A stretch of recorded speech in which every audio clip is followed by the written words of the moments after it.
Well, everyone, it's time for us to go and take a look at the Samsung Galaxy S10 and compare it against the Galaxy S9 and see which specific phone is a better one for you.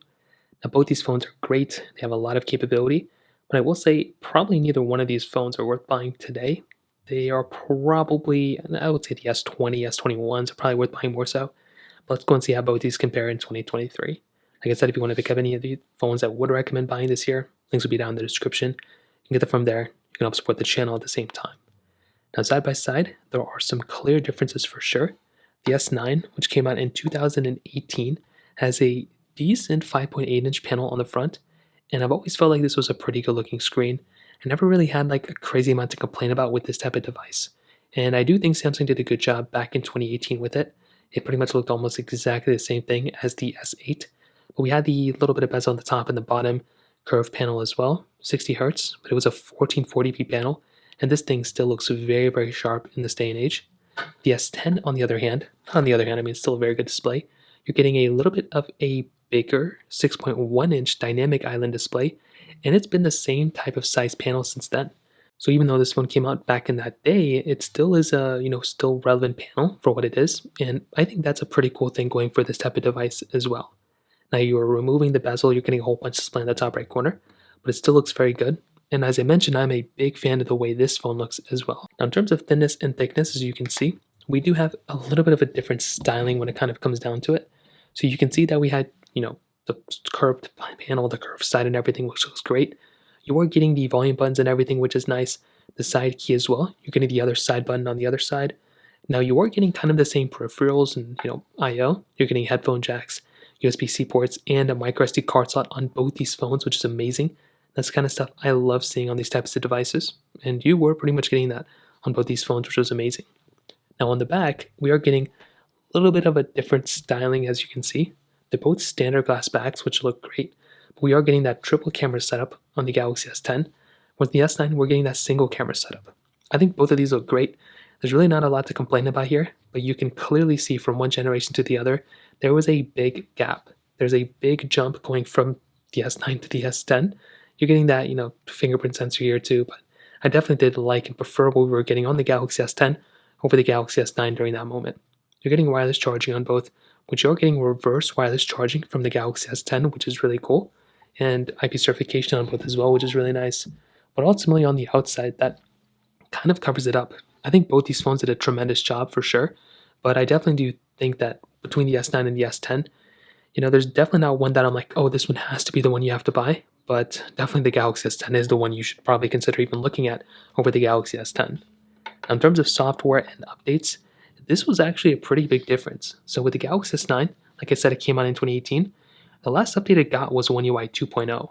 So that was something that was interesting. One UI 2.0 was a pretty big jump from One UI 1. One UI 1 was a big jump too, but we were getting like gestures and all that stuff, which was really nice on this type of phone. But One UI 3 and One UI 4 actually did end up coming out on the Galaxy S10. So even though the S10 was a little bit of an older phone in this day and age, it was getting two more versions of Android compared to the Galaxy S10. And look, it just got another one. So and that was something that was quite incredible. And that was something I really did like about the Galaxy S10 during that moment, was that you were actually able to go ahead and get that type of feature set for the most part. So I think that sounded very well with this type of device. And One UI 4, even though it's not supported anymore, it's still getting some updates here and there. And definitely I did like how the S10 got a few more updates than the S9. So that kind of covers it up there as well. Let's go do a speed comparison between both these devices. The S10 has that Qualcomm Snapdragon 855 chipset inside with 6 gigabytes of RAM, and it does go up to 8 gigs of RAM. Where the S9 has that Qualcomm Snapdragon 845 chipset inside with 4 gigs of RAM. So let's go and see which one's the faster one between both. Okay. Now on the back, you can see we have all the apps cleared out here except for this one. S9 is here. S10 is here. Let's get into it. Phone calls 3, 2, 1. These phones are going to be sliding all over the place. Let's go and hop out of here. Let's go into their cameras. 3, 2, 1. Okay. Let's go and take a photo. 3, 2, 1. And kind of the same thing, not a big difference here. Let's open up their Play Stores. 3, 2, 1.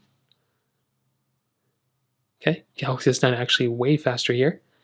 I'm not too sure why the S10's taking its time. Usually it doesn't take this long, but I'm not really too sure. That's kind of weird. Let's go and hop out of here. Let's go and get into some other apps. We can try messages. 3, 2, 1.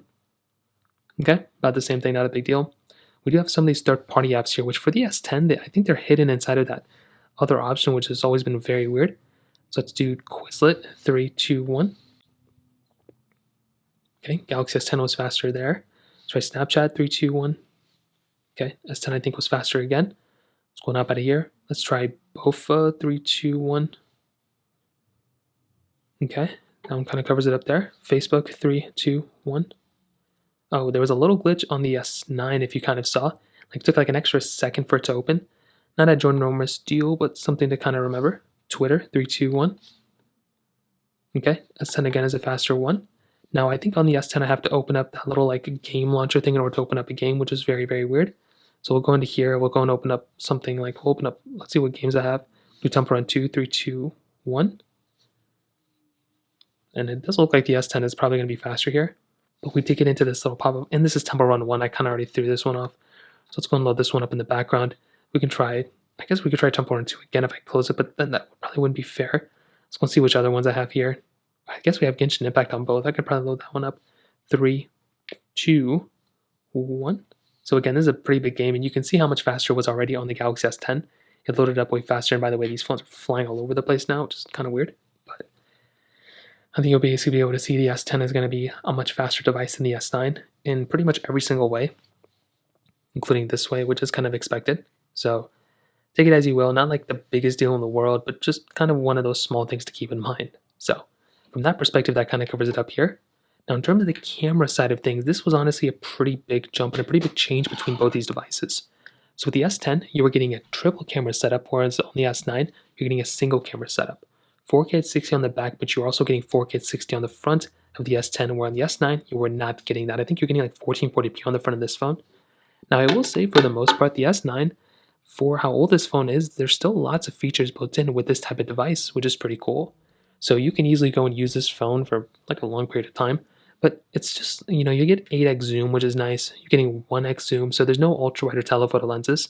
You're getting photo mode, video mode, and under more, you're getting several more options, which is nice. But it's not like a crazy, super powerful device in terms of camera. It's pretty basic, and that's just kind of what happens when you're getting an older device like this. It's not the end of the world, but it's just one of those things you're going to have to keep in mind in the back of your head. So there's still lots of modes and lots of options, but definitely a device like the Galaxy S10, I think it's probably going to give you a better experience probably overall. So with the Galaxy S10, this is a very solid device. You know, I like it a lot. You're getting 0.5x zoom, and you're getting like 10x zoom, which isn't a crazy amount more than the S9, but it's still, you're getting that additional telephoto lens, which is nice. You're still getting lots of features built in. There's still lots of overlapping features for sure, but I definitely do like what you're getting on the Galaxy S10, and it's a far better camera. But it's also a far better phone. This type of device is beautiful, and that's the thing I love about the Galaxy S10. It's a solid phone, has lots of features, lots of updates, and definitely looking forward, that is the type of device you probably want.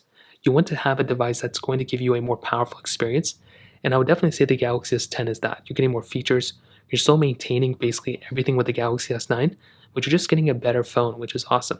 I think the Galaxy S9 is a pretty good phone too, but I don't know. I definitely do think the S10 was a massive jump, and you should probably consider getting this phone over this phone, but I probably wouldn't get either one of these. I'd probably recommend getting at least a Galaxy S20, if not an S21 or S22.